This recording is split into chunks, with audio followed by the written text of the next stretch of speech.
7 วันเนาะสิพาทุกคนมาเบิ่งมันใหญ่สำใดแล้วนี่ทุกคน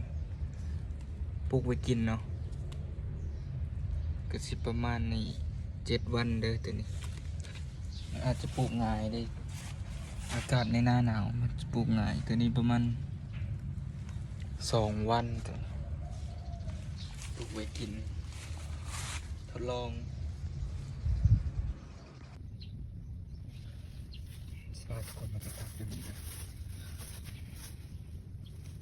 หลังจาก7 วันผ่านไปมาต่อวันที่14แบบประมาณอาทิตย์หนึ่งเนาะมันกระสียาวประมาณนี้เราสิมาเก็บให้เบิงว่าสิได้หลายปานใดเดี๋ยวเราสิขอปรับความไวน้อยหนึ่งเนาะเพื่อสิให้คลิปมันบ่ยาวปานใดรวมๆตั้งแต่เราปลูกมาก็สิประมาณ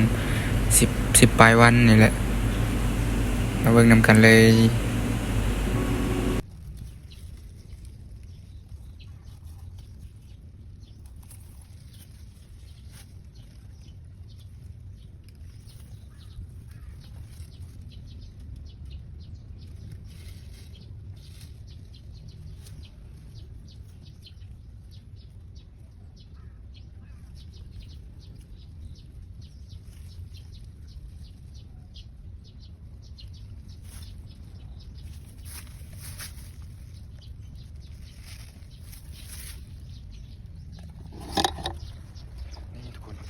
นี่เด้อทุกคนเราเก็บมาได้ประมาณซ้ำนี้เนาะ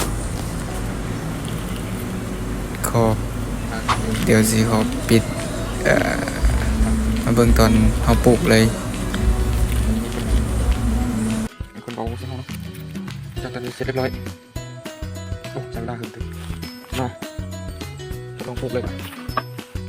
เดี๋ยวคนจังไปมันเด็ด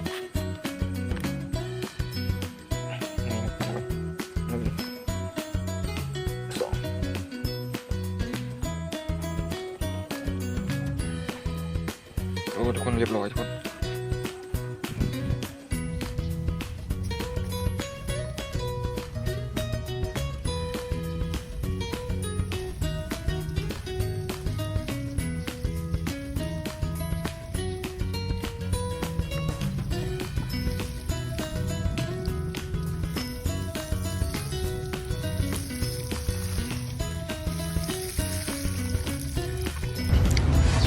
จากที่เราหลังจากที่เราปลูกผักประมาณ7 วันเนาะสิพาทุกคนมาเบิ่งมันใหญ่สำใดแล้ว